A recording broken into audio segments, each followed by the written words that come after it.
Okay. All right. So what I'm going to do is go through, I'm going to go through the unit I'm going to teach. Okay. So I'm going to show you my unit plan, I'll show you a few lessons, and then I'm going to show you the final assessment of the unit, and then a little bit sort of like how I like organize my systems. And Okay. just feel free to pause at any point. So the unit plan that I'm working on is, so this is a 6-week unit. Mm-hmm. Basically, it's a unit that spans the Cold War and the civil rights movement in the United States. So my unit plan essentially just goes through standards, and I'll scroll through these fairly quickly. Mm-hmm. The enduring understandings are sort of my big ideas coming out of those. These essential questions here are the 5 questions that the class as a whole for the whole year is like is based on, is the foundation Okay. for it. And I have, because we don't have any technology in the classroom, these are like super, super helpful. Okay. So these are used in like moving discussions, and kids match them with images and things like this. The 35A and 35B and so forth refers to chapters in here, Okay. chapters in the textbook. So basically, this goes through the unit. These are concrete skills I want students to learn. This is essentially kind of overall assessment summative wise that I'm going to go through. 4 little quizzes, class note summaries, and then a final project, which is an essay project, which I'll show you. Okay. The content section, this is basically just an annotation of the chapters in the book that I've read. So these are sort of my key points that I've pulled out of each of the chapter. And then the learning plan, basically what I do is I start by doing this entire unit plan, and then I generally just say, here are the subjects content-wise that I want to hit each week in the major homework assignments and assessments each week, and then I go back and I do individual lessons from there. Okay. So it's a 6-week unit based on that, and then there's a post-unit reflection, which isn't complete now. So that's the unit plan. The final assessment and project of the unit is an essay project. Mm-hmm. So let me get to that. And I'm calling it the Grit Cafe. Okay. And the reason I'm calling it that is because a huge part of my class also is based on these 7 character traits, which are up here along the class. So 7 character traits, bunch of research like Carol Dweck and Sure. Paul Tough, exactly. Yeah. So grit is a huge part of it. Nice. So this is called the Grit Cafe, and essentially what kids are going to do is they're going to be able to choose any historical figure from the civil rights movement or the Cold War era, probably likely civil rights because it's a little bit more accessible that way. And they're going to write essentially a 700 to 800 word biography of Okay. that person. Now, if they want to do an extension on that, they can use Comic Life, which is a really fun, easy software, or storyboard that, and they can create a Comic Life and a storyboard that as like an extra kind of piece on their person, in addition to it. So for any major assessment or project that I do, I give kids essentially a couple of documents. The first one is this. It's a project overview.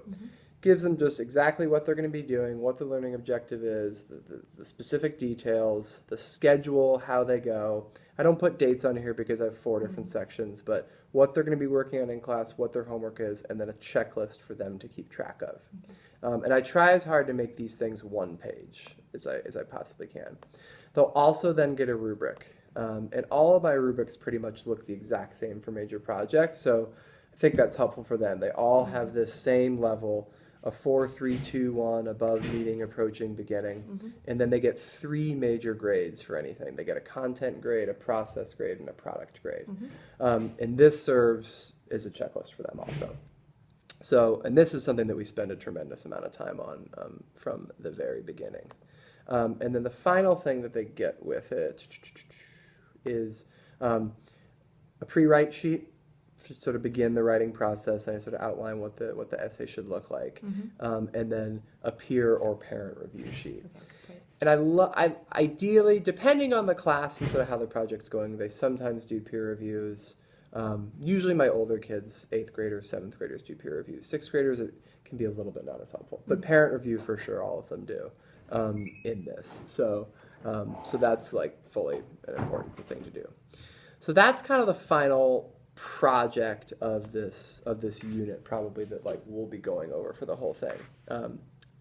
Any questions or thoughts or feedback on that? No, it sounds great. Okay. So basically then, I thought I would just go over like the way that sort of I like keep track of things Okay. and going about it. So this document is basically like a class section. Starts with, the beginning of class. I have 4 sections, 6A, 6B, 7, and 8. Each lesson I teach sort of has a name, a daily lesson, and it's for me to kind of keep track of. I also keep it up on the board, and kids create. I actually should show you this really quickly. So rather than having a 3-ring binder, I use this journaling style. And so every kid has a composition notebook.